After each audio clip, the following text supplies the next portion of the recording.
Trump está en la cuerda floja. Tiene, como decimos por aquí, candela por arriba y candela por debajo, como la arepa.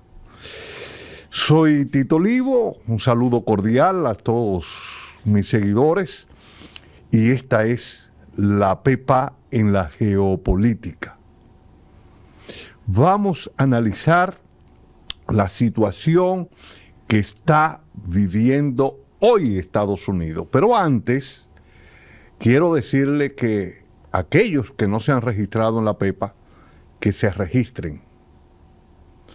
Se registran, le dan a la campanita y ponen todos.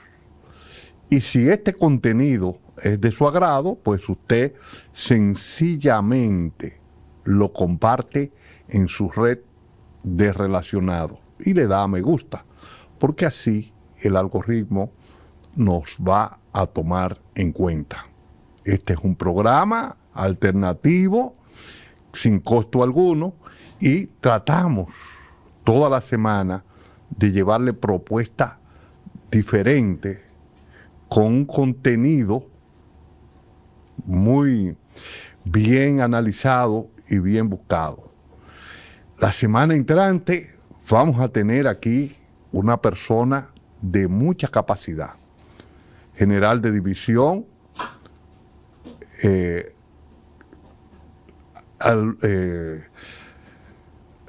Angiolillo, de Pascualino Angiolillo, de Venezuela, y que vamos a analizar todo el tema geopolítico en lo que está viviendo China, lo que está viviendo Rusia, las relaciones que se dan entre Rusia, China y el conflicto que hay entre Rusia y Ucrania. Es una persona bien formada al respecto, ha estado en Rusia y ha estado en China haciendo cursos de Estado Mayor, lo que implica que tiene un conocimiento amplio de esta situación. Con Pascualino Angiolillo vamos a tocar a fondo todos estos temas y también la situación que se está dando entre Estados Unidos, Europa, Rusia y China. Vamos a analizar todo esto. Yo espero que todos ustedes se integren a este programa y que vayan llamando amigos alternativos para el desarrollo del programa. Cuando hablábamos de que Trump está en la cuerda floja, nosotros lo decimos sencillamente porque Trump se ha abierto demasiado frente. Tiene el frente abierto con China en términos de los aranceles, también tiene un frente abierto con México y Canadá, y tiene otro frente abierto con Europa. Y recientemente, pues, abrió un frente interno con Elon Musk.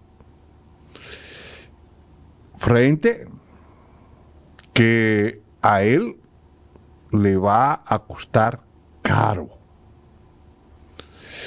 Y no es raro, viendo los temperamentos de Trump y el temperamento de Musk, cómo son, de que ellos llegaran lejos. Pero además, todos los aliados de Trump, y eso lo podemos ver, o la mayoría de los aliados que están con Trump, terminan siendo enemigos de él, o terminan enfrentados con él.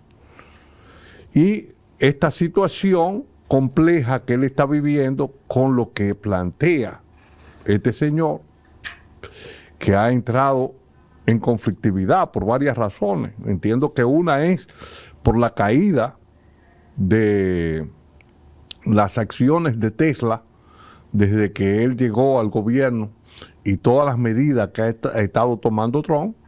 Ustedes saben que Tesla es una empresa que utiliza tierras raras y que esa se produce en China, y esos imanes de China pesados, imanes pesados que se tienen que utilizar para el automovilismo eléctrico, de movilidad eléctrica, como él lo está desarrollando, pues eso viene de allá. Pero además los componentes que tienen que ver con el cerebro electrónico y todo eso. China cerró ese capítulo. Y lo otro viene por los enfrentamientos que tuvo Elon Musk en el despacho oval de la Casa Blanca, donde dice que se fue con otro de los funcionarios de Trump al puño. Otros lo niegan, la Casa Blanca ha negado eso, pero sí se ha dicho en varias ocasiones que él se fue a los puños con ese funcionario.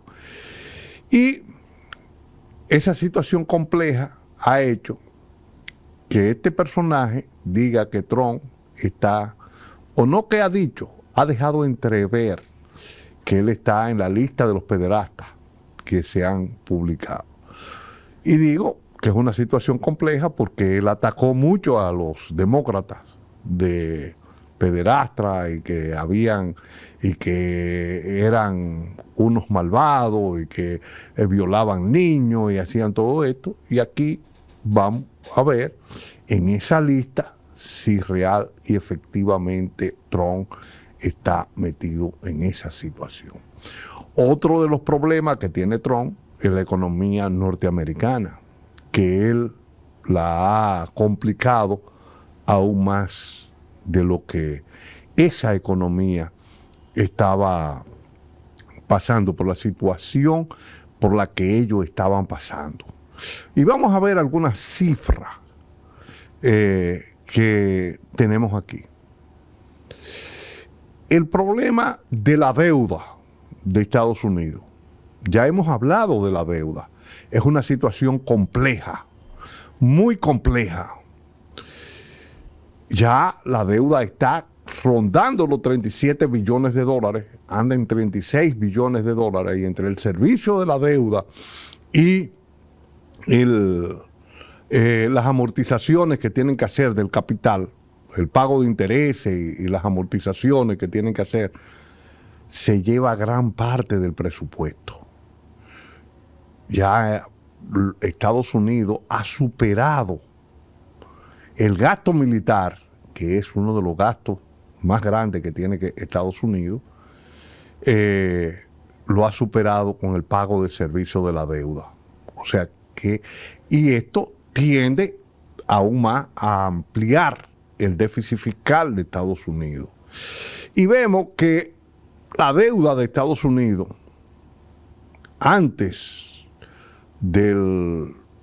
entre el 2000 y 2003, antes del 2008, pues la deuda era un 50%, un 56% del PIB. ¿Qué significa esto? Ya hemos dicho que el Producto Bruto Interno de un país no es más que la producción de bienes y servicios al interior de ese país en un año dado, expresado en términos monetarios.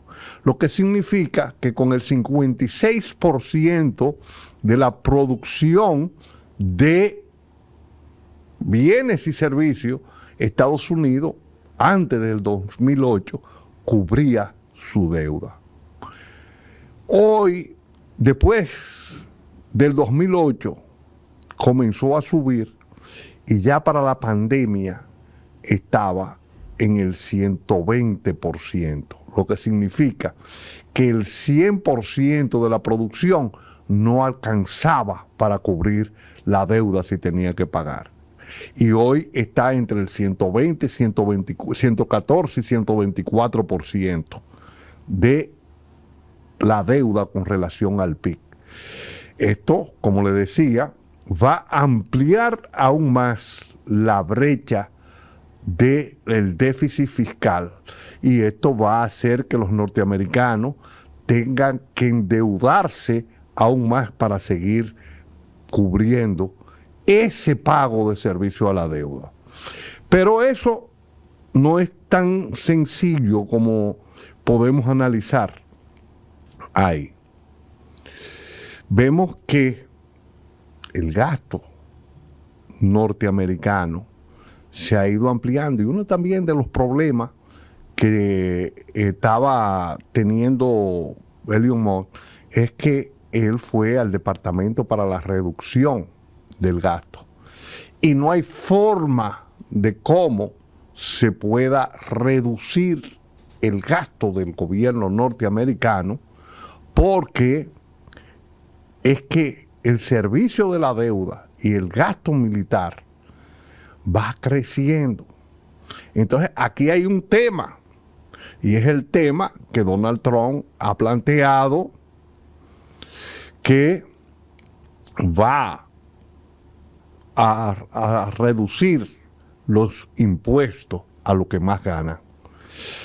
Y reduciendo los impuestos a los que más ganan, que son los empresarios, él va a recaudar menos dinero. Por lo tanto, el déficit se va a ampliar. Y si reduce el gasto social, que es el gasto en salud, en educación, con la situación compleja que está viviendo Estados Unidos, con el tema de las deportaciones, y que ya en Los Ángeles, California, hay un conato de rebelión, prácticamente hay un enfrentamiento, una guerra civil. Ya han mandado, en el día de hoy, mandaron más de 3.000 o 4.000 soldados de la Guardia Nacional a enfrentar a civiles que están en la calle protestando. Y han mandado 700 marines también a combatir en contra de civiles que están armados, están desarmados, pero que como Estados Unidos es un país que cualquiera puede acceder a un arma de guerra, a nadie le pueda fallar la memoria o el entendimiento, y que esas gentes puedan armarse en un momento determinado y que eso termine en una confrontación. La confrontación de Trump ya no es solamente con los indocumentados, que se planteó que iba a sacar a 4.000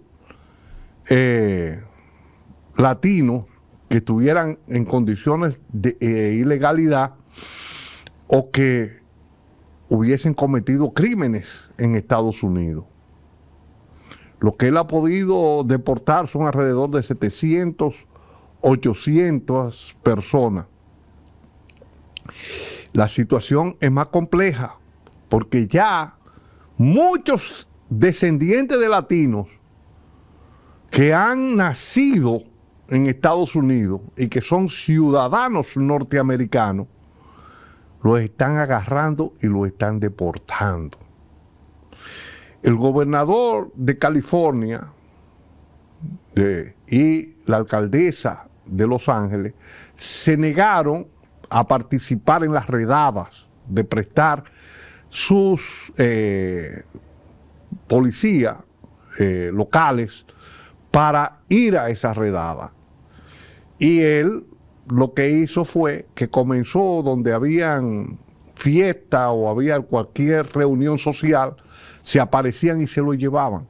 Y se llevaban ciudadanos de ahí, que eran hijos de mexicanos, dominicanos, italianos, de lo que fuera, de un latino cualquiera, pues los italianos son latinos también y los españoles también, pero a él lo que más le pesa son los latinoamericanos.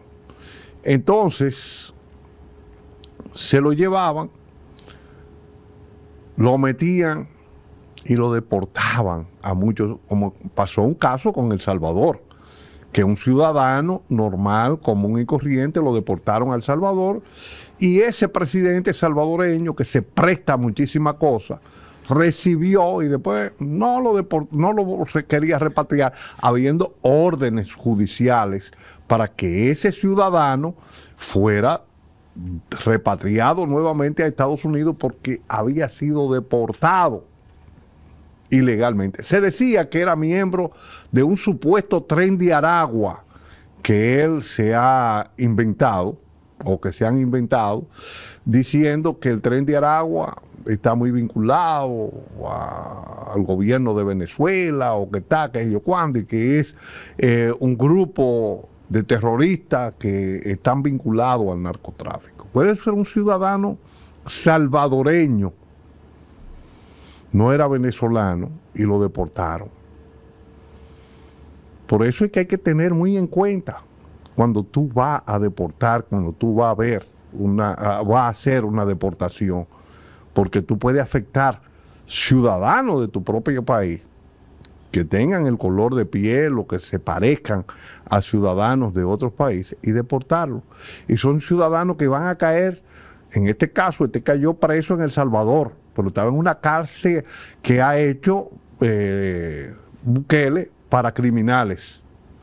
Y llega ahí a esa cárcel para criminales y entonces él lo criminalizan siendo un ciudadano que no tiene ningún problema, ni era venezolano, ni era del Tren de Aragua, ni había cometido ninguna criminalidad. ¿Cuál fue su delito?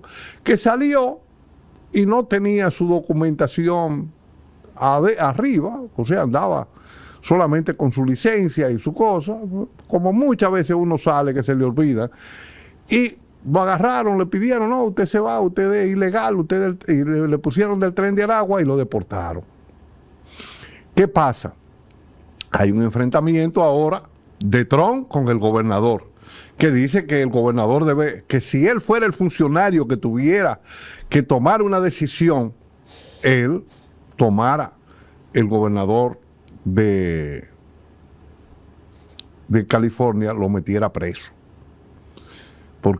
y lo destituyera porque ha sido un mal gobernador. Aquí él está creando un liderazgo dentro de los demócratas, porque es un gobernador demócrata, está creando un liderazgo que puede reordenar toda la ira que hay en contra de Trump en Estados Unidos en torno a la figura de él y de los demócratas. Pueden revivir a los demócratas que quedaron muy mal parados en las elecciones pasadas. Quedaron mal parados por el tema de Biden y la guerra que llevó a cabo en Ucrania, el financiamiento de esa guerra, que trajo como consecuencia una crisis energética y que subió la inflación, y los ciudadanos norteamericanos y todos los ciudadanos del mundo recibimos el impacto negativo de esa inflación. Entonces, ahora, con la situación que está viviendo Estados Unidos, al interior de Estados Unidos, pues hay unas cuestiones muy complejas que se pueden dar. Y es la siguiente. La deuda total en Estados Unidos es amplia. La deuda de la familia es una de las deudas más grandes que hay. Y la deuda de la familia se divide en varios tramos.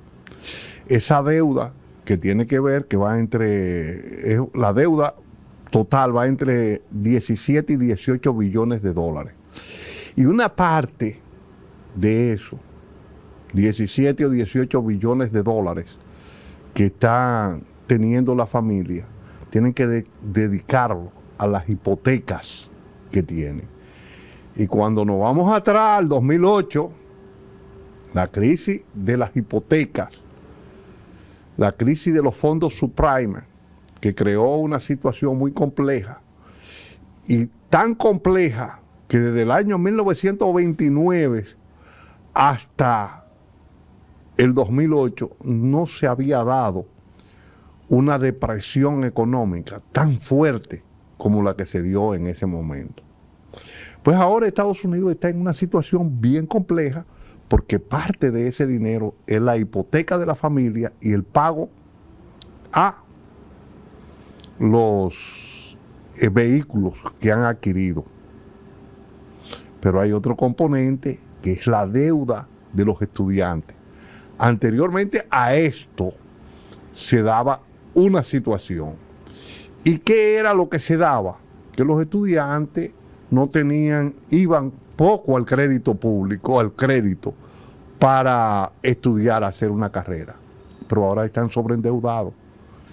Hay estudiantes, hay personas que se gradúan y tienen ya 5, 7, 8, 9 y 10 años pagando su deuda y todavía no han terminado de pagar la deuda.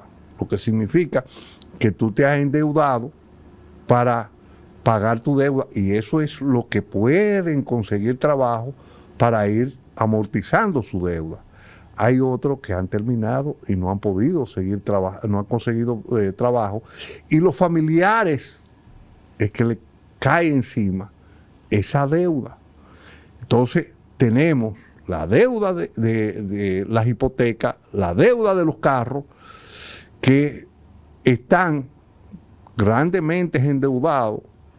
Ya hay un refrán en Estados Unidos que la casa no es tuya, que la casa y el carro es de los bancos, porque tú lo único que lo tienes alquilado, porque tú lo estás pagando y en cualquier momento ellos se lo llevan. Pero hay otra deuda, que es la deuda de las tarjetas de crédito. Ese gran consumo que ha tenido el pueblo norteamericano, con salarios que no han ido siendo adecuado al nivel de inflación, no se ha ido incrementando el salario con el nivel de inflación. Ustedes recuerdan que hemos hablado aquí que cuando los norteamericanos comenzaron el proceso de desregularización de la economía a través de la aplicación del modelo neoliberal, principalmente ya en la etapa de los 80, porque ellos comenzaron en forma de prueba en el 73, en el Cono Sur, en Chile, y en Argentina, Uruguay, Paraguay, todo el Cono Sur, comenzaron a aplicar esas medidas neoliberales, pero cuando ya en los 80 y en los felices 90, como Josie Stiglitz habla, comienzan a aplicar ese modelo, pues ellos hacen dos cosas. Primero, permiten una fuerte migración ilegal para depreciar la mano de obra interna en Estados Unidos. Y segundo, relocalizan todas las empresas norteamericanas que en el programa que hicimos donde decíamos que Trump no sabe de geopolítica ni de geoeconomía, esas empresas se relocalizaron para poder ser competitivas, buscar en China, buscar en Asia una mano de obra formada, bien competitiva, para ellos producir con coste bajo y con una energía eléctrica baja. ¿Por qué? Porque las energías, todas las energías, ya sea el transporte interno, ya sea el transporte marítimo o ya sea el transporte aéreo, conjuntamente con la electricidad, es un alto componente de los costes de producción. El producto tiene alrededor del 60%. Y cuando tú tienes un petróleo que se dispara por encima de los $100 o que está por encima de los $60, tú tienes unos costes muy elevados y te restan competitividad. Y si a eso, el otro componente, cuando Marx hablaba de la elevación de la composición orgánica del capital, que era uno de los problemas que tenía el capitalista, cuando él habla en el tomo 2 y el tomo 3 del Capital, sobre la lucha que libraba el capitalista, que una era con el obrero, porque el obrero requería de mayor nivel de salario, pero al elevar la tecnificación, al ponerle ese trabajo muerto a la tecnología, porque ese trabajo que lleva a la tecnología y es un trabajo que se hizo con anterioridad, y él decía, el trabajo vivo es el que genera, el trabajo que tú tienes directamente es el que genera plusvalía, es el que te genera valor. Entonces, al tú adquirir nueva tecnología para tú incrementar la productividad, tú generabas dos cosas. primero, tú quebrabas el empresario menos eficiente. Y al quebrar el empresario menos eficiente, pues ese empresario tiraba obreros a la calle. Y esos obreros dejaban de consumir. Y segundo, al tú implementar la tecnología, tú incrementabas la productividad, pero tú sacabas obreros de la producción. Porque antes, cuando tú necesitabas 10 obreros, ya 2 o 3 obreros te están haciendo lo que te hacían 10. Pero esos 8 o 7 obreros dejan de consumir. Y ahí tú comienzas a desarrollar un proceso de crisis que se va dando dentro de la economía, y es ahí donde él analizaba la crisis. Claro, cuando Marx hablaba de eso, estaba haciéndole una crítica a Adam Smith, cuando la economía para esa época estaba dirigida por el sector industrial. Hoy no es así. Hoy quien dirige la economía es un sector financiero y tecnológico muy vinculado. Cuando usted agarra a Google, usted agarra a cualquier empresa de tecnología, te produce mucho más dinero en un año que la rentabilidad que puede tener cualquier nación cualquiera.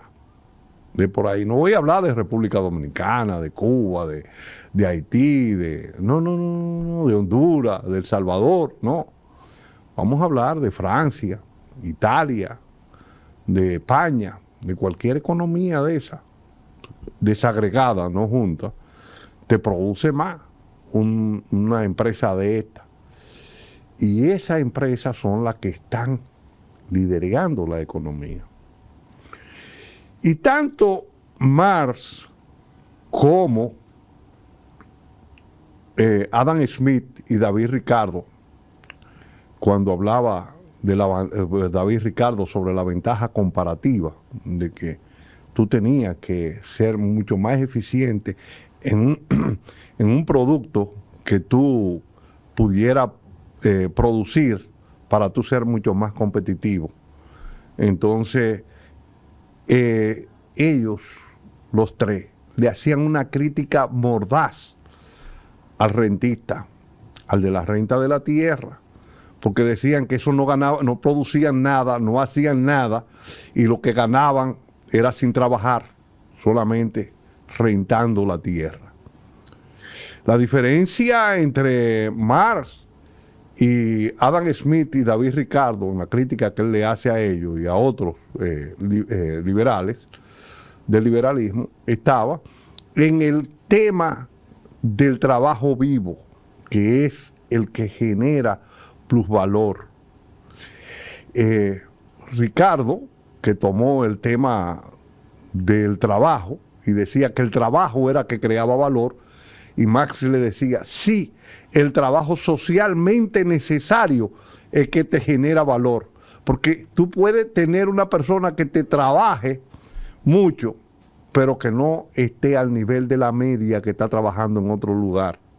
Entonces él va a trabajar por debajo, te va a trabajar 20 horas y se va a cansar, pero no te va a producir valor, porque ni está formado, ni tiene la capacidad para poder producir. Y otro que macan la soga, o sea, no producen, se sientan, buscan por ahí y no están produciendo. Entonces esa rentabilidad media es la que te permite a ti tener ganancia, esa productividad media. Entonces él analizaba esta situación, y en Estados Unidos ahora mismo la situación es compleja. Traigo esto para un conocimiento previo de lo que está sucediendo. Y vemos que aquí tenemos otro tema que se está dando, y es que con la persecución a los latinos, que son los que hacen el trabajo que un norteamericano no hace, y por el precio por lo que un norteamericano no lo hace, los costes salariales en Estados Unidos se han subido. Pero también tenemos que los norteamericanos, para poder vivir, han tenido que utilizar 1, 2 y 3 tarjetas de crédito. Y ya, en este momento, estamos llegando a términos de morosidad de la tarjeta de crédito. Entonces tenemos un componente, las familias altamente endeudadas, que si por una situación de crisis económica, porque Trump ha enfrentado a China, y por eso vemos que Trump hoy anda tratando de negociar con China, ya no levantando y que los aranceles de China y lo de Estados Unidos, no, yo te voy a quitar los aranceles, porque China hizo una operación quirúrgica. Estados Unidos le puso aranceles, ellos le subieron los aranceles. Estados Unidos le subió aún más los aranceles. Y China volvió y le subió los aranceles. Entonces Estados Unidos le puso aranceles al 145%, y Xi Jinping dijo, no hay exportación de tierras raras ni de imanes pesados hacia Estados Unidos. Como ya le dije anteriormente, la tecnología vinculada al capital financiero, cuando todo el mundo lee a Lenin en el imperialismo, fase superior del capitalismo, él analizaba para esa época, para el 17, 18, 16, por allá, él analizaba que ya el capital industrial no era el buque insignia de la economía, que el capital industrial había sido absorbido por el capital financiero y que éste se había expandido en términos imperialistas a nivel del mundo para imponerse. Y la lucha que se daba, y cuando analizaba la Primera Guerra Mundial, era una lucha de mercado, que se estaban dividiendo el mundo. Por un lado los alemanes, por el otro lado los ingleses, y Estados Unidos, que se mantuvo al margen y después, en definitiva, entró de último. Y en la Segunda Guerra Mundial también fue una guerra de repartidera de mercado. Claro, la Segunda Guerra Mundial tuvo mucho que ver con la Primera Guerra Mundial. El mismo John Maynard Keynes dijo que como se estaba gestando el rendimiento de Alemania, eso iba a crear las condiciones para otra nueva guerra. Otra nueva guerra que estalló en Alemania. Hitler no llegó al poder por un golpe de Estado. Hitler no llegó al poder no, Hitler llegó al poder por unas elecciones que impusieron un tipo fascista, loco, asesino. Y ojo, que le estoy diciendo esto para que tomen conciencia, principalmente aquí en mi país. Porque ahí anda ahí con una famosa nueva orden y un loco sobrino nieto de Trujillo, que lo están elevando. Él ganó por unas elecciones.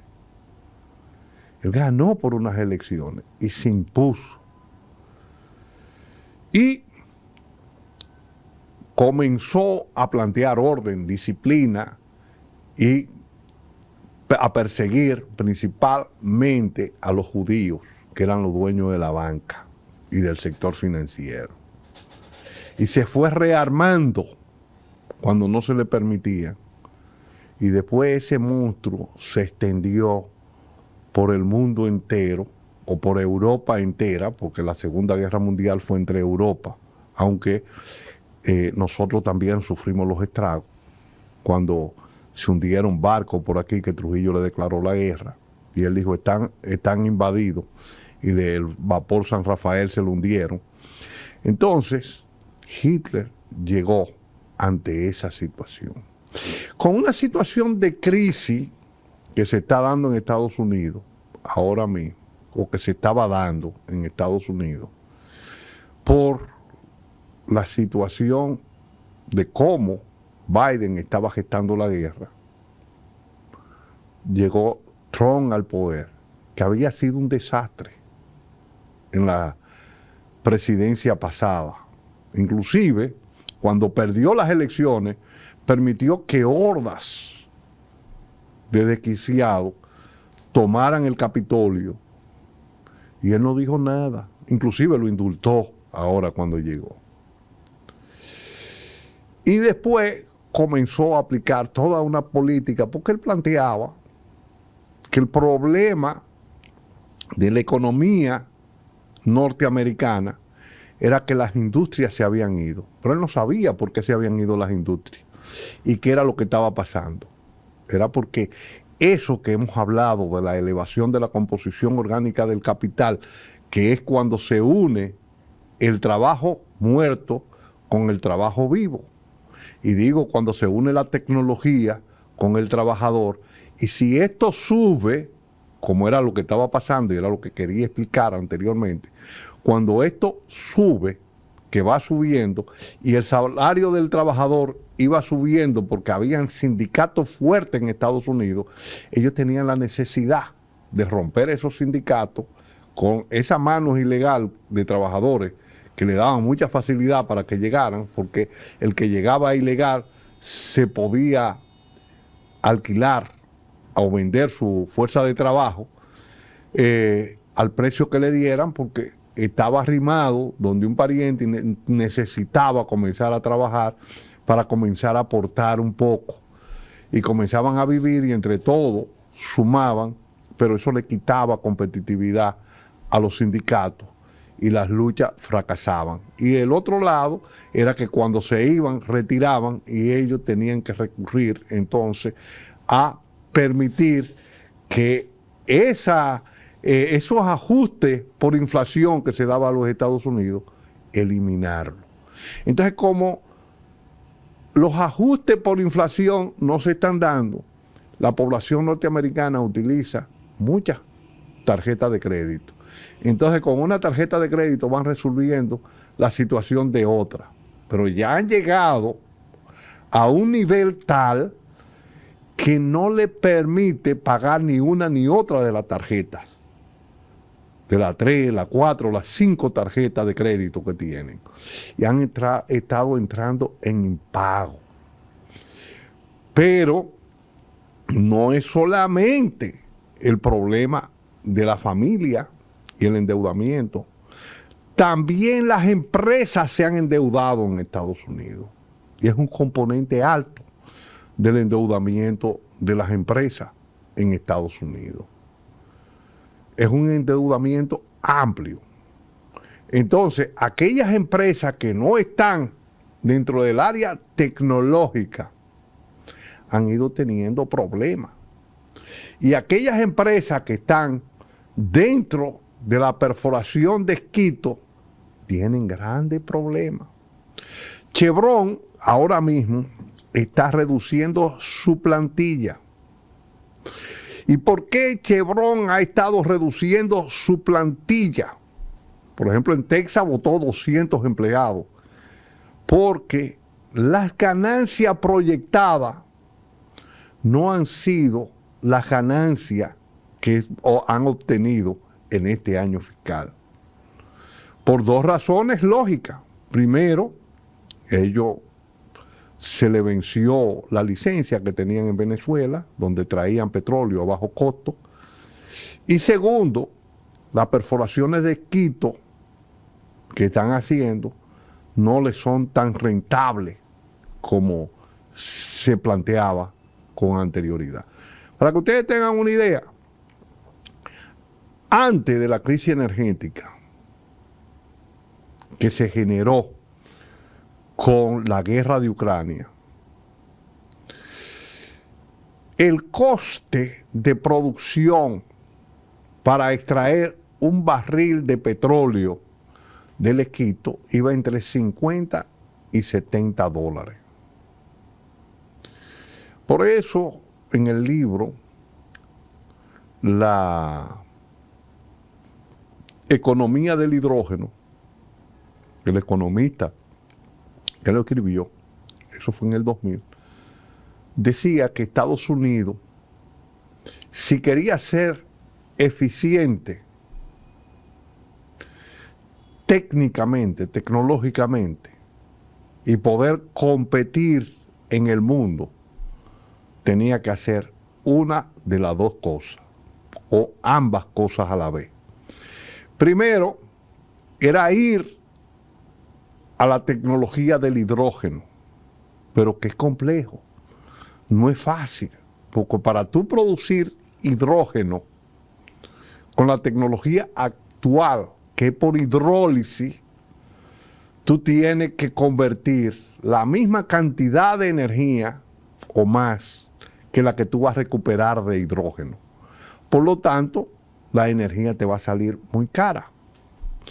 Entonces tú dices, bueno, pero yo puedo producirla con energía eólica y solar, y como el almacenamiento de la energía eólica y solar es muy costoso, entonces yo hago la economía, el hidrógeno por ese tipo de, pero sigue siendo costoso. Se ha estudiado, pero todavía está en estudio, que es la fotosíntesis del hidrógeno. ¿Y qué es la fotosíntesis del hidrógeno? Es crear unas obleas solares que se van a poner en salinas de producción de sal, pues en esa salmuera, y ellos van a absorber la luz solar, y en vez de producir el almidón que se produce para el alimento de la planta, que la planta es el mismo sistema que utilizan la planta, ellos van a convertir ese almidón en hidrógeno, no en alimento. Y el CO2 que se absorbe de la atmósfera en metano. Y ahí se reduce grandemente el costo de producir hidrógeno. Pero todavía eso está en investigación. Eso se ha estado estudiando, se ha estado analizando. Tiene un enemigo, que son las grandes productoras de petróleo, que no quieren que ese sistema se haga. Entonces, ¿qué planteaba Jerry Finn en ese libro, La economía del hidrógeno? Él planteaba que si Estados Unidos no iba a la economía de hidrógeno, tenía que invadir a Libia, a Irak, a Irán, y países productores de petróleo que estaban en contradicción de Estados Unidos, porque el precio que estaba el barril de petróleo a $20, que para esa época entre 20 y 25 dólares el barril, no le permitía producir a Estados Unidos. ¿Qué pasó después?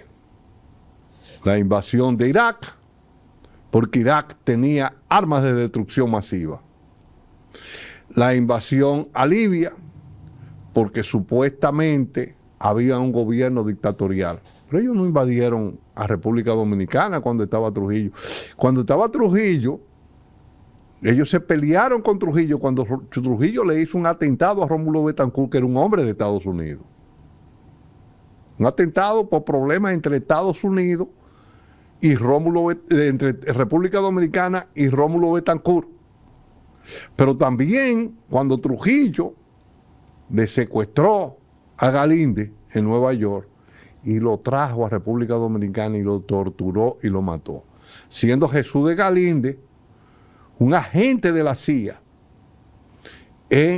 para los españoles tener información de parte de grupos españoles, regionales españoles, y entonces Trujillo se los secuestró y ellos no podían permitir que un paisito como la República Dominicana le secuestrara un agente que le estaba sirviendo de espía para los vascos. Entonces, decide que ese hijo de la gran, como ellos le decían, de la gran EP, era su hijo de la gran P, pero que ya había tocado la cuerda. Y entonces había que salir de Trujillo. Pero ellos tampoco invadieron a Chile para sacar a Pinochet, ni tampoco invadieron a Argentina para quitar a Videla. Después apoyaron a Inglaterra, que era su socio en la guerra de las Malvinas, porque Videla se fue a una guerra en las Malvinas cuando el presidente que estaba en ese momento de la Junta se fueron a una guerra por la situación crítica en lo que ellos estaban en términos económicos. Entonces, ellos se fueron sencillamente a invadir esas naciones y otras naciones porque tenían petróleo y necesitaban ese petróleo. Y con la crisis que se dio de los fondos subprimes, que fue una crisis que impulsó el nivel de petróleo, en el sentido de que Madoff, Lehman Brothers y una serie de personas más comenzaron a tomar las hipotecas de los fondos subprimes, que eran hipotecas que en un primer momento estaban bien diseñadas, pero que después de la violación de la ley de Glass-Steagall, ley que se hizo para afrontar la crisis de 1930, pero que ya con los Clinton y con Carter, que habían comenzado el proceso de liberalización, como bien lo explica Stiglitz, se eliminó esa ley. ¿Y qué planteaba la ley de Glass-Steagall? Esa ley planteaba que los bancos de segundo piso, que son los bancos de inversiones, no podían asociarse a los bancos comerciales, que son los bancos de primer piso. Tenían que estar separados. Cuando llegó el neoliberalismo en los felices 90, eliminaron esa ley y permitieron que los bancos de segundo piso pudieran invertir en los bancos de primer piso. ¿Y qué pasaba con la ley de los fondos subprimes? Tú cogías un carajo a la vela como Madoff y le decía, mira, vete por ahí y ve buscando financiamiento de gente que tenga la casa, que se la vendan a un hijo. Entonces, como esos fondos te dan un financiamiento blando a 20 años y a un 2% de interés anual, ese dinero vamos haciendo un bloque y lo vamos a ir invirtiendo para comprar activos que se transan en la bolsa de valores y ir teniendo rentabilidad. Y comenzaron a especular en la bolsa ese capital financiero, especulador, que tanto David Ricardo, Adam Smith como Carlos Marx lo criticaban porque vivían de la renta, ese capital rentista. Comienzan a especular y comienzan a comprar. Pero hubo otro mucho más vivo que ellos, que se asoció a Arthur Andersen, que era la empresa que fiscalizaba en la bolsa, y se fue a especular con el gas, que era Enron. Enron comenzó a violar los estados financieros para incrementar las ventas, supuesta venta de Enron, y subir las acciones, y por el solo hecho de subir las acciones, ganar. ¿Y qué pasó? Esas acciones se fueron como la cerveza, subiendo como la espuma hacia arriba. ¿Y cómo lo hacía Enron para incrementar el valor de venta? Crearon una empresa ficticia que la presidía la esposa del presidente de Enron. Y ella hacía una compra millonaria de gas a Enron y las registraban en los libros. Y después, a los pocos días, retiraba la orden, pero no se borraba. Y la auditora, que era Arthur Anderson, se hacía de la vista gorda. Y las acciones de Enron fueron subiendo grandemente y se fueron expandiendo. Pero se da un tema. El barril de petróleo llega a $120 para esa época. Y todo el mundo comienza a llamar la atención de que ese barril de petróleo se ha vendido mucho más petróleo que el que está enterrado en la tierra. Que el petróleo en papeles se está vendiendo grandemente, pero ¿a dónde está el petróleo físico? No existe el petróleo físico. Y a partir de ahí, entonces, las inversiones en la pizarra de esquisto fueron rentables. Porque los costes ya habían superado con creces para esa época. Estamos hablando de 30 o 40 dólares el barril para extraerlo de la pizarra de esquisto. Se había superado con creces. Y fueron grandes inversiones. Pero cuando comienzan a investigar, aparece Enron con esa situación, se da una crisis, se crea entonces la situación de los fondos subprime, todo eso activos tóxicos que habían conseguido los bancos con financiamientos tóxicos y que se lo habían vendido a otros, viene una quiebra masiva de bancos. No solamente a nivel de Estados Unidos, porque todo esto se iban haciendo paquetes que ponían paquetes tóxicos con paquetes buenos y se lo vendían a descuento bancos norteamericanos, a bancos europeos, a bancos asiáticos, y todo esto se fue contaminando por el mundo y hubo una caída en cascada. Y eso generó ese problema. Ahora mismo, hay una situación compleja en términos de la economía global.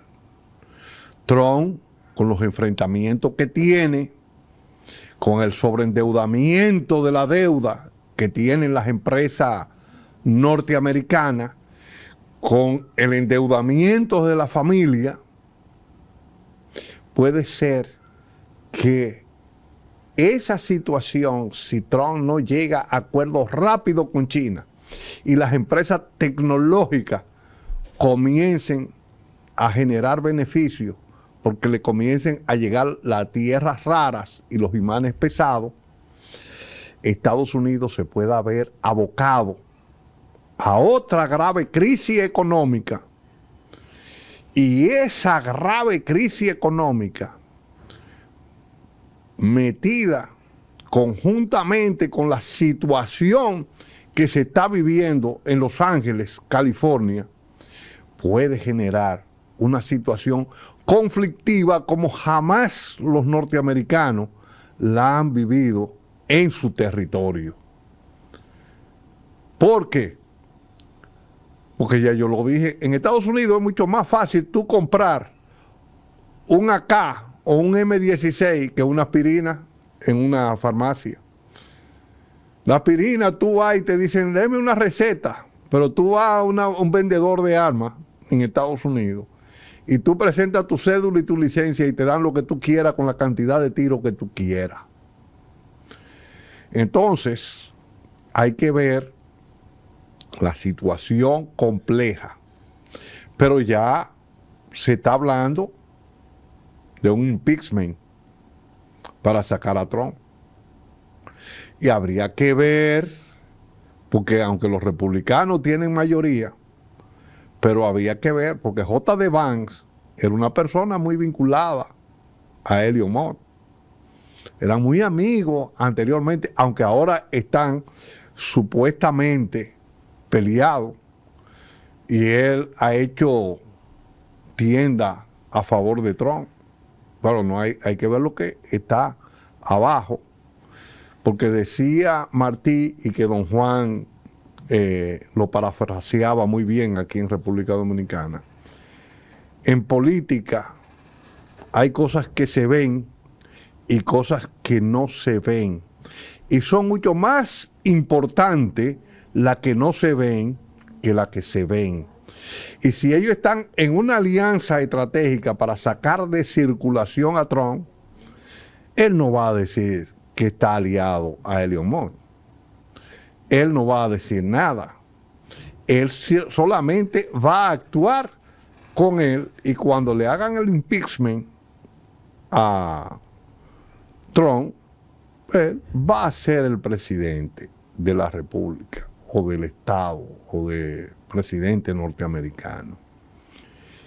Y eso que lo tome en cuenta Trump. Pero los norteamericanos tienen otra forma, o los grupos empresariales tienen otra forma, que no es por un impeachment de sacar un presidente. Y ahí está el tema de Kennedy, que lo eliminaron y que todavía, a pesar de Trump haber liberado una cantidad de archivos que hay ahí, no se sabe. Ahora, el que mató a Kennedy, ni lo mataron en Estados Unidos, ni lo agarraron preso en Estados Unidos. Lo mataron en otro sitio, que después yo lo voy a decir, porque fue a hacer un atentado a otro lugar. Y lo agarraron y lo eliminaron allá. Y por eso es que ustedes ven que esos archivos que en Estados Unidos se liberan cada 20 años, no lo han liberado todavía. Esos archivos están ahí. Todavía están ahí archivados. Pero vamos a dejarlo hasta aquí. Y vamos a ver cómo se va desenvolviendo todos estos elementos que hemos presentado aquí hoy. Este panorama que se está dando entre la familia, entre los indocumentados, entre los no indocumentados, pero que son descendientes de latinos, que se están dando en Estados Unidos, y cómo todo esto se va perfilando y puede generar una crisis. O sacan a Trump, o eliminan a Trump, o hay una explosión social. Vamos a ver si eso se da o no se da. Mientras tanto, quiero decirle que regístrense en la PEPA. O sea, ustedes entran a YouTube, cuando reciban por WhatsApp o por donde quiera, entren a YouTube, no lo vean en el WhatsApp solamente, entren a YouTube, y cuando lo vean, si les gusta, ustedes se registran, le dan a la campanita para recibir y le dicen todas, para que cada vez que nosotros hagamos una propuesta, ustedes la reciban. Y entonces le dan, si les gustó, el pulgar arriba y la comparten en su red de relacionados.